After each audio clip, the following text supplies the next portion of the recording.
Hi everyone. So I wanted to do a bit of a series audit because I've just kind of noticed that I'm like not reading series that I'm in the middle of as much as I would like to. So I think it is something in 2025 that I would like to tackle a little bit more. I was thinking of maybe in this video going through all the series I'm in the middle of, why I like them, why I want to keep going with them, and kind of many I'm in the middle of. I think I'd really like to do some reading vlogs where I try to tackle these, try to get caught up, because a few of these series actually, some of the next books are coming out this year and stuff, and I want to be caught up by the time they come out. Yeah, I just thought it'd be good to maybe like sit and talk about it. Doing the research for this, actually, like me seeing what books are in a series versus what are standalones, I didn't realize some books are in a series. The first one, for example, is Little Women. So this is by Louisa May Alcott. Obviously, this is a classic novel. I love the Saoirse Ronan and Timothée Chalamet movie. Originally, this was two books. I think it was Little Women and then Good Wives.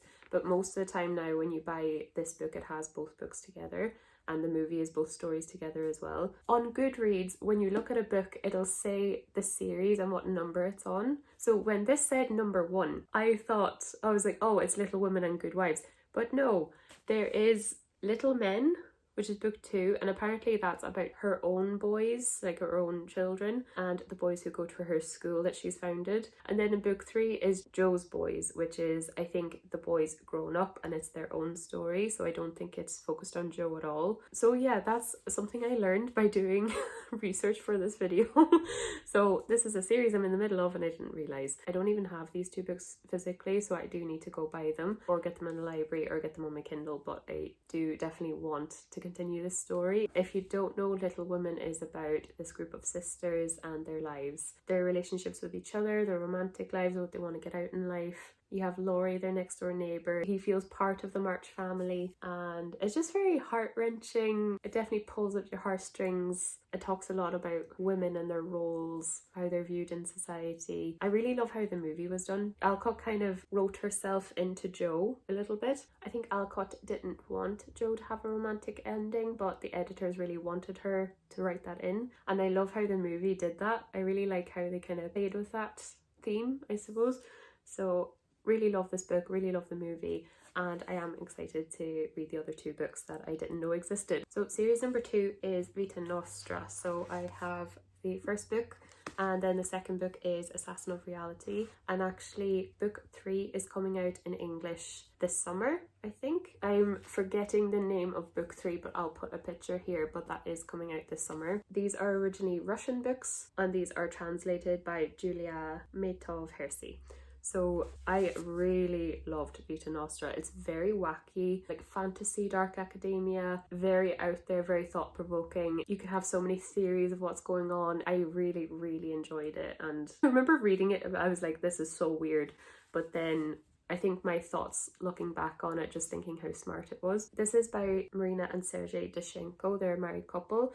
And I think, unfortunately, Sergey Dyachenko has passed away. They are a married couple that wrote this series, and it is already out in Russian. I think for a couple of years now, but it's only getting its English translations now. But I did get Assassin of Reality. I haven't read it yet. I don't know why. It's a lot shorter than Vita Nostra. It's like a dark Hogwarts, I suppose. It's a very dark and haunting and twisted in a lot of ways, but it's still YA technically because Sasha herself is a teenager. And I think it takes her through the first 3 years of like secondary school. And then I think this is set in her 3rd year or 4th year, I can't remember. But basically Sasha is tasked with these really random challenges. Doing these challenges, she gets these gold coins. And these gold coins pay her way into this school. And you're kind of in the dark with Sasha with what's going on. She doesn't know what's going on. The students don't know what's going on. They get these impossible tasks. And if they don't complete them, bad things can happen to them or their families. So there's very high stakes, but it's very wacky as well. So really out there and thought-provoking, so I really, really do like it. So I can't wait to get to Assassin of Reality because Sasha does kind of figure out what's going on. So it might be fun to read book 2. But it definitely is a series that I want to continue and definitely want to get book 3 when it comes out in the summer. I wasn't sure if I would do manga in this, but I think I will. Quite behind in my manga reading. I haven't read manga in a little while. I do like reading them as like palette cleansers in between books. I think because they're very accomplishing, because you're like, oh, I finished it, and it only takes like an hour or two to read one. So, but I still have 11 to 14 of Tokyo Ghoul, so I have read 1 to 10, and I think this is good if you like Death Note, if you like Attack on Titan. It's one of those maybe slightly darker, grittier mangas, and it's about ghouls. They appear human, but they actually eat humans, so they're nearly a zombie vampire kind of hybrid a little bit, but they live among humans and they have a tendency to group together. They have different like sections of Tokyo that they live in, and there's like turf wars. You have a lot of ghouls that want to be totally ghoul, and then some that want to be more human and live among humans. And Ken is the main character, and he's the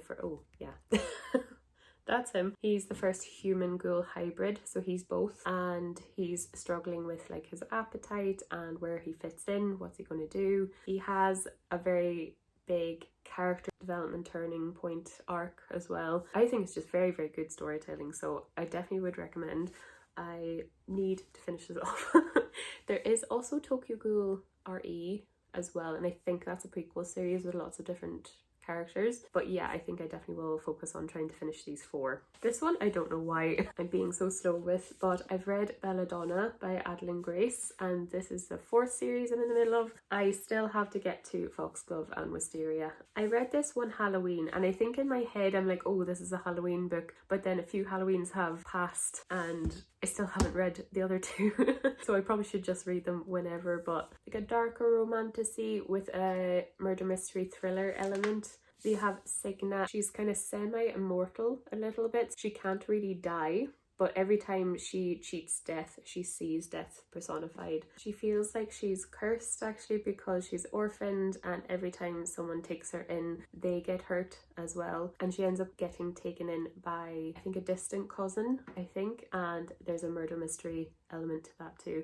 Lots of twists and turns in this. I really, really enjoyed it, and it's kind of set in that Regency time, so it feels like a fantasy Bridgerton a little bit. But I really love the atmosphere of this book, and I really like the writing, so it was just fun. And I don't know if the other books focus on different characters. I'm not quite sure. I think they do, but yeah, just I have to get to them. I know I'll love them, so definitely want to keep going. This is a series I've read quite recently, and it's the From Blood and Ash series. So we have Blood and Ash, Kingdom of Flesh and Fire, and The Crown of Gilded Bones, which I finished recently enough. There's 5 books out already. I think 6 is coming out this summer, and then there will be 7. It would be kind of nice to get on top of this. I think I would like to definitely get to book 4 and 5 soon, so maybe I'm ready for book 6 and then ready for book 7. But we'll see. They're chunky books, but they're very bingeable. Like, you can read them very quickly, I think. So a good Kindle read, I would say. I have mixed feelings. After, I was a little bit hesitant to keep going with the series after Kingdom of Flesh and Fire. I didn't like it that much, but I did end up liking The Crown of Gilded Bones. I did really like the ending of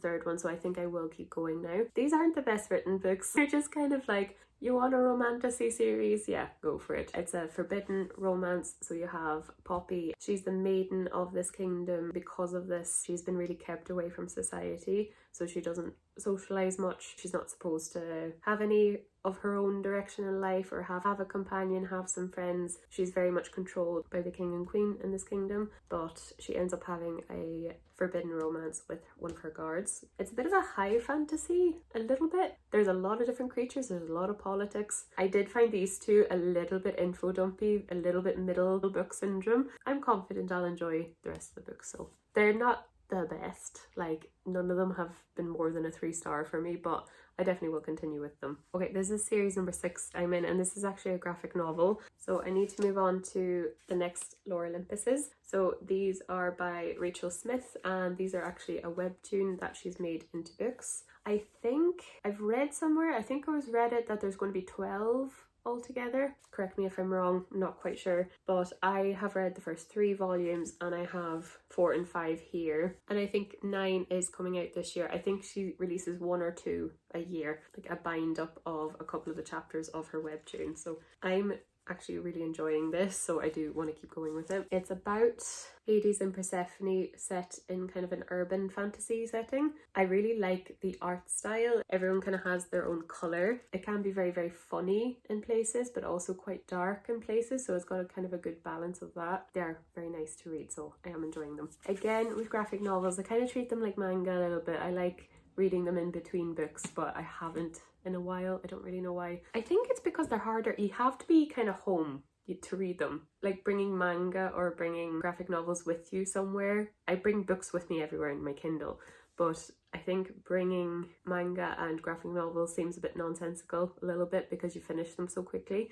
and especially these, like, these are big chunky things, so unless you read them online, I suppose. So maybe that's why I haven't, but yeah, I would really like to maybe get on top of like my manga graphic novel reading this year. Okay, another series I'm in the middle of, but I'm not rushing them at all, is Bridgerton. I have them here. I want to read them as the series is coming out. So I did read first one, watch the first season, the second watch the second season. I have to say I didn't like the first one that much, and I thought the writing was not quite good, and then I didn't really like where the story went, and I loved book 2. Loved this book. I thought the characters were so human. I thoroughly enjoyed it. Really loved the series as well. I do generally love reading a book and watching an adaptation. I really enjoy that. I know some people don't, but I personally really like that. But yeah, I haven't moved on to 3 and 4, and I think it's because in the TV show they've jumped. So they've done season 3 is the 4th book, and season 4 is the 3rd book. They're going back. So in order to watch the new season, I need to read 2 books. So I think I just haven't sat down and done it yet, but I can't wait. So this book 3 is Benedict's story, and then book 4 is Colin's. If you don't know, Bridgerton is like this Regency era historical romance series. Each book is based on one of the Bridgerton siblings. So there's 8 of them, there's 8 books. But I'm not planning on like binging the whole series. I think I'd rather just read the book when the equivalent TV show is coming out. So I would like to get to these 2 anyway, so I can watch season 3 and be ready for season 4 when they come out. I did watch Queen Charlotte as well. That was really heart-wrenching. But yeah, they're fun little historical romances. Okay, I think this is the 8th series I'm in the middle of, but I'm in the middle of, I think it's called Cassidy Blake. So I have read City of Ghosts, and I still need to get to Tunnel of Bones and Bridge of Souls. It's a middle grade series by V. Schwab, and Cassidy, she's had a near-death experience, and because of that it means she can see ghosts now, and it just so happens that her parents are like ghost hunters. They have this TV show where they go around the world and visit haunted locations to film their TV show. So the first book was Edinburgh. I think the second book, yeah, Tunnel of Bones is Paris, and then Bridge of Souls is New Orleans, I think. And it's V. Schwab, so it's written excellently. She's one of my favourite authors ever. But yeah, Cassidy has this little ghost friend called Jacob, and he's so funny. Like, the writing was just so good. It's definitely one of those middle grades where it doesn't matter what age you are, you will enjoy it. So yeah, I just haven't moved on to books 2 and 3, and I definitely want to continue. Another series I'm so annoyed I haven't continued on with is Nevermoor, so another middle grade. So Nevermoor is the first book, and then you have Wondersmith, which is book 2.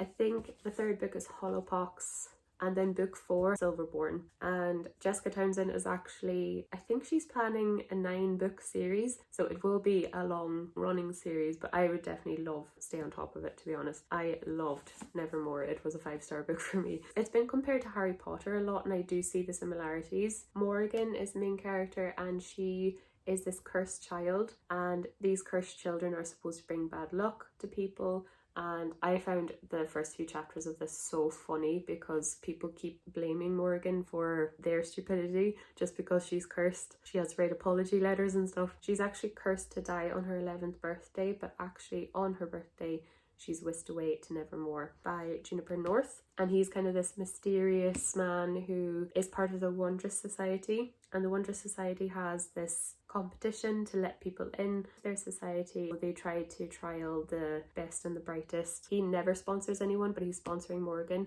and everyone's like, oh, she must be so special, but she's in the dark about why she's special. He's not telling her why. It's just very smartly done. It's very funny. It's very whimsical and magical. It's very fun. It's got high stakes. It's perfectly written. It's so well written. Like Cassidy Blake, it's definitely a middle grade that anyone of any age can enjoy. Just very good storytelling. Really funny, good stuff. But yeah, I did pick up Wondersmith and I haven't read it. I don't know why. So yeah, the 10th series I'm in the middle of. These are like a series of standalones, but I'm in the middle of technically Howls Moving Castle. So this is by Diana Wynne Jones. You do have the second book, Castle in the Air, and then I think book 3 is Castle of Many Ways, I think. It's like a trilogy of books set in the same universe. You could just read Howl's Moving Castle alone and that be it.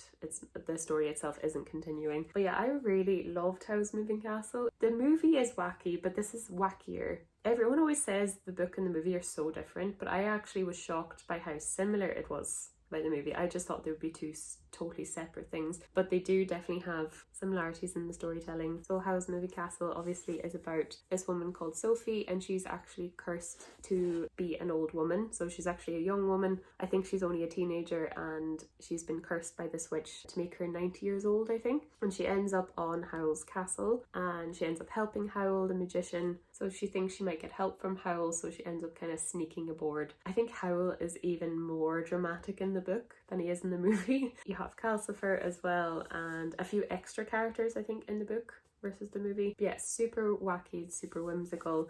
And then you have Castle in the Air as well. I don't even know what this is about. I think this is like an Aladdin based story. So you have Abdullah. He meets and falls in love with the Flower of the Night, but she's actually, I think she's kidnapped by the villain. Abdullah has a genie and a magic carpet, so it is very Aladdin-esque. Oh, I also loved in these editions especially, they have like artwork above each chapter. But yeah, I need to get the third book actually. I don't have the matching series, but I don't really care. I think they still do look nice together. But yeah, definitely want to keep going with that. So another series, again, I really want to get to. I think this is series 11 now that I'm on, is the Truly Devious series by Maureen Johnson. So I have the second book, The Vanishing Stair, still haven't got to it.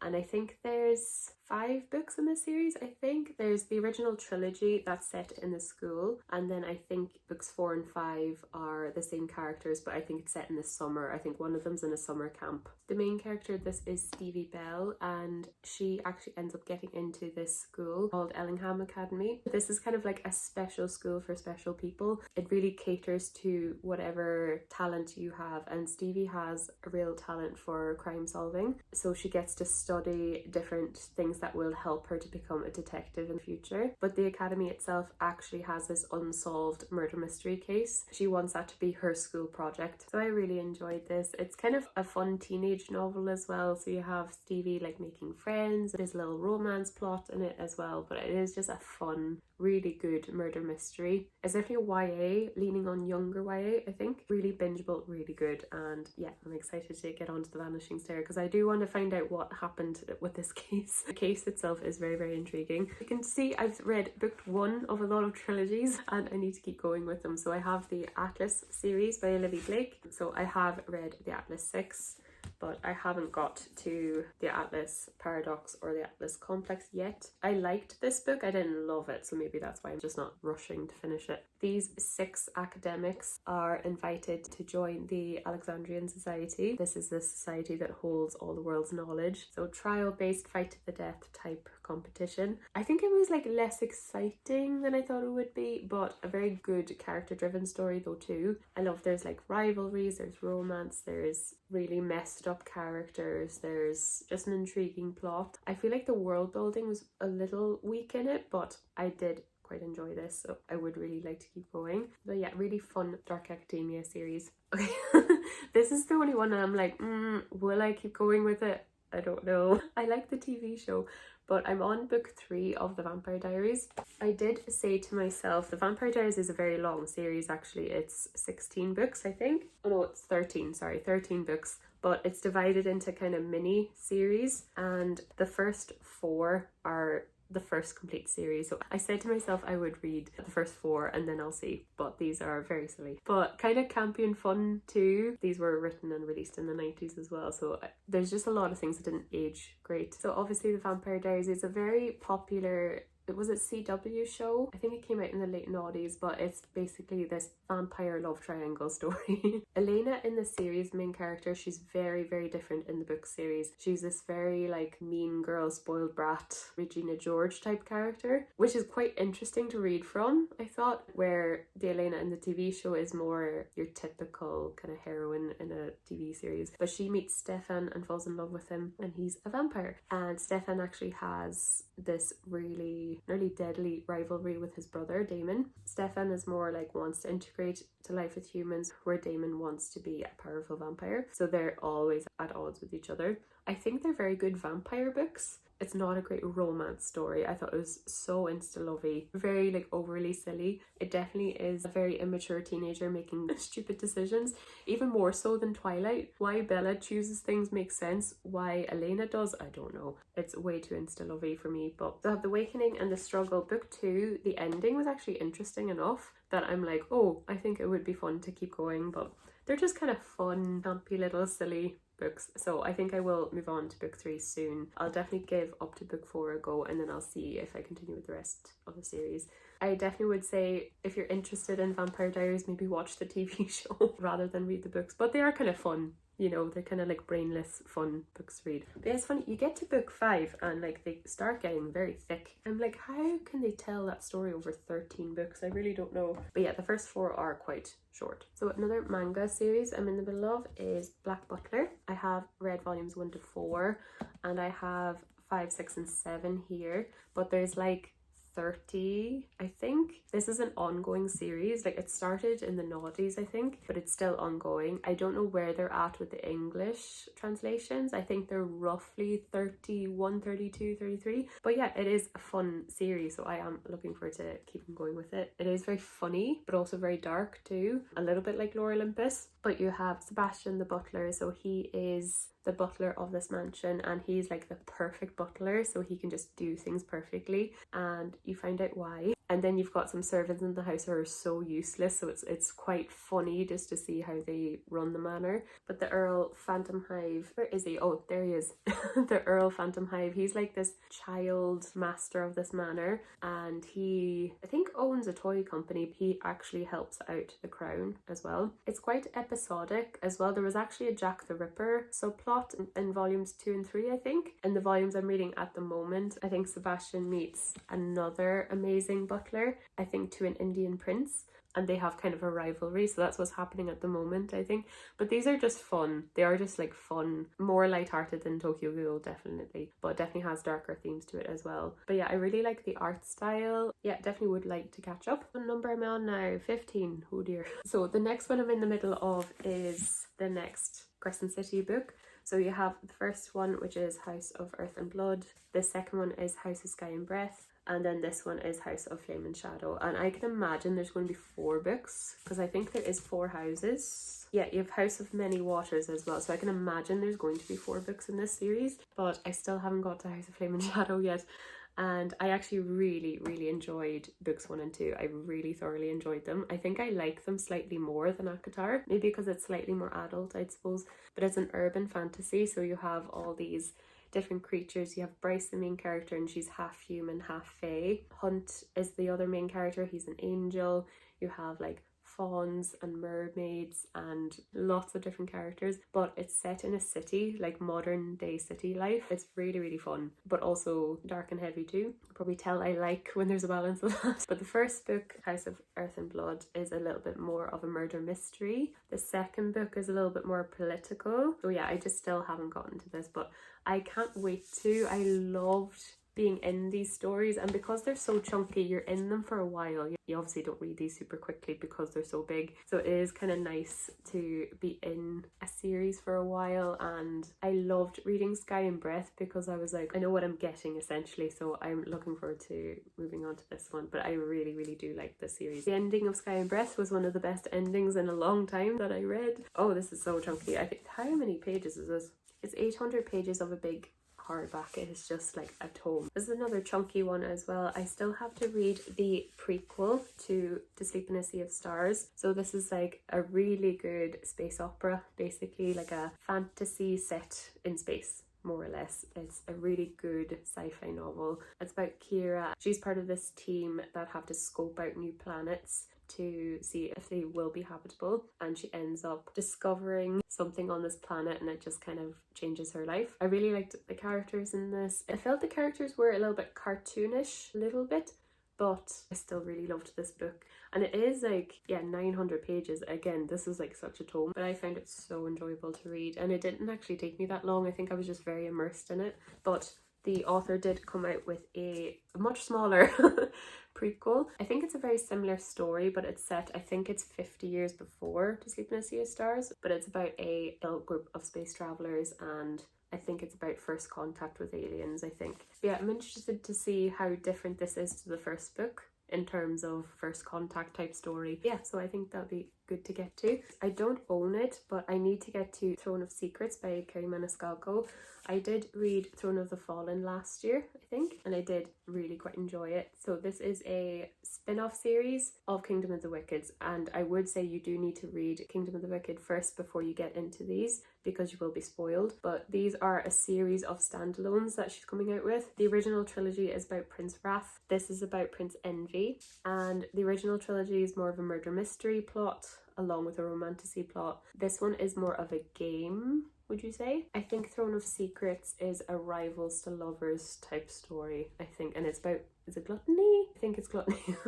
Just a fun romantasy series. It definitely is more on the serious tone, maybe slightly darker, but still fun to read. So yeah, I would really like to get to the next one. I've listened to all of these on audiobook, so I would like for that to be my next audiobook, I think. So yeah, I'm assuming there's going to be 6 of these. But yeah, definitely need to get to the second book. Oh, another thing I started last year but haven't finished off is the Anne of Green Gables series. Obviously this is about Anne. I listened to this on audiobook and Rachel McAdams was the narrator, and I really liked that because she's Canadian, she has a Canadian accent. You know, when it's set in Canada, it's quite nice. But you have Anne, so she's an orphan who's been adopted by this pair of siblings, and they originally wanted a boy because they wanted help on the farm, but there was a mix-up and they actually ended up getting Anne, and it's just such a wholesome, nice story. Like, you have Matthew Cuthbert, he's like really silent, and in his head you can tell like he was trying to be like, oh no, how do I break it to her that she has to go back to the orphanage? But by the end of the journey home, he's like, no, we have to keep her. Like, he just falls in love with Anne. It's a lovely story about love. Like, there's lots of friendship, about adoption, but very just human. The character development is really, really good. Anne is very dramatic and very girly. But yeah, I loved this far more than I thought I would. It was a 5-star read. It was quite episodic. It was kind of like Anne getting in trouble, learning the lesson, getting in trouble again, learning the lesson. But there is also like an overarching plot as well. It's very academic as well. Like, she's a very bright student and she wants to be a teacher, and there's a group of them in school that really want to do well. So the end of this book is her like doing her exams and stuff. So the next one is Anne of Avonlea. So yeah, in the second book, Anne is 16 and she's trying to become a school teacher. So yeah, I'm really looking forward to continuing on with the series. There is 8 altogether, so I think it's about all of Anne's life and then her children's lives as well. So I am looking forward to keeping going with it. I think I will read these physically. Like, the Rachel McAdams audiobook was only the first book, but I probably will physically read the rest of them. Yeah, just definitely if I'm in the mood for like a wholesome classic, I'll definitely pick these up. Another one I want to get on top of is the Powerless series. So I have read the first book, Powerless, but I haven't read the novella in between, which is Powerful, and then the second book is Reckless. In this kingdom, you've had this plague. It ended up giving people powers and then some people not. So you have ordinary people that never got powers, and then you have the elites that do. The king in the society thinks ordinaries are zapping the powers to the kingdom, so they're very much factioned off. They have this showcase trial every year that shows off some of the elites' powers. So actually Payton gets selected to be part of this, but she's actually powerless, so she actually just pretends she has a power, I think a psychic ability power. She ends up saving the kingdom's prince, and because of this she's kind of on the king's radar now, so she's thrown into these trials and she has to still pretend that she has these powers. So yeah, just a fun YA series. I didn't love this, I have to say. I thought it was very silly in places, but I really do like the plotting of it. This one, Powerful, is about a side character, and then Reckless is actual book 2. And I've heard mixed things. I've heard it's more about the romance rather than the plot, and it's very middle book. I still would like to get to it and get on to the third book. A recent series read for me was One Dark Window by Rachel Gillig, and I loved this book. This was 5 stars for me. It's only a duology, so I only just have to get to the next book, Two Twisted Crowns, which I still need to buy. This was the best ending to a book I've read in a long time. Like, really, really good. I devoured this book. I loved it so much. It was very, like, in a weird way, very nostalgic. It just felt like that escapism, good YA fantasy. The world building was excellent, the magic system in this is excellent. I liked the romance, I liked the characters. You have basically Elspeth, and she caught this plague, and if you catch this plague you're actually supposed to be executed essentially, but sometimes if you survive the plague you actually get magical powers. Elspeth, if she touches a Providence card, she actually absorbs the magic, so that's her power now. So she, as a child, accidentally touches the Nightmare card, and the Nightmare is now living in her head. So her as the main character is really interesting because there's kind of two people there. The Providence cards in this world were created by this king many years ago, and it said if you collect all of them you will be able to like save the kingdom and get rid of this mist that is causing the plague. The cards all have these varying degrees of rarity as well, and if you are missing, so the king of this kingdom is trying to gather them all. If you touch the card, you gain the power, and you just touch it again, the power will stop. So it's a really fun magic system. But Elspeth actually ends up kind of in this rebel group a little bit. She has this fake courtship as well that she has to go through. So it's just really fun, really good gothic fantasy setting as well. Really, really enjoyed it. So really loved the writing, loved the characters, loved the atmosphere, good plot. I liked that the romance and the plot were very even, but yeah, really good. So can't wait to get to Two Twisted Crowns. So I think that's 20. So that's 20 I'm in the middle of. I actually, so this is technically 21. I'm in the middle of The Poppy War by R.F. Kuang. I'm 160 pages in. I read this on a holiday and I never picked it back up again, so I do need to get through that. That's another thing this year I want to do, is stop putting books down when I'm in the middle of them. I just want to finish them before I move on to something else. I have the other two books here. So this is the first book in a trilogy. This is about Rin, and she actually wants to get into this military academy, and so she studies and trains very hard to get in. So everyone's very surprised that she gets in because it's the most elite military academy in the whole empire. So she has a lot of like rivals in her class, and she does make some friends, but a lot of it at the moment is her learning how to be a soldier basically. It's set in like this ancient fantasy China. This empire is on the brink of war again. The dialogue in this is funny because it's like very modern, but then it's set in this ancient China, so it is reminding me of Mulan a little bit, maybe a slightly more serious tone Mulan, but I am really enjoying it, so I definitely want to keep going with the series as well. So I'm in the middle of 21 series. That's a few. I actually do have 2 series that I'm like, I haven't technically started them, but I would really like to get to them soon. The first one is the Dreamer trilogy. So this is the Raven Cycle spin-off. This centers on Ronan. So if you've read the Raven Cycle, you know him as a character,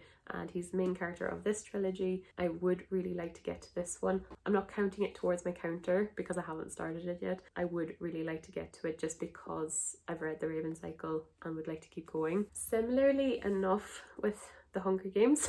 I have read these before, obviously. I read these when they came out when I was a teenager. I have read The Ballad of Songbirds and Snakes, and I'm actually currently reading Sunrise on the Reaping. But I think because of reading Sunrise on the Reaping and Ballad of Songbirds and Snakes, I just would like to get to the Hunger Games soon. So these two I would like to add to the mix, even though I'm not in the middle of them, if that makes sense. Having read the prequels, I would really like to start the Hunger Games again, I think, and just get back into the world, maybe watch the movies again. But yeah, definitely want to start these as well. So yeah, that's all the series I'm in the middle of. So hopefully I'll have a few reading vlogs coming out this year of me trying to tackle these, try to get on top of them, try to read a good few of them. So yeah, if you'd like to subscribe, I do anything book related on this channel, so series check-ins like this one, reading wrap-ups, TBRs, reading vlogs, all that stuff. I'll leave all my socials and these books I've mentioned in the description. Thanks so much for watching, and I'll see you guys in the next video.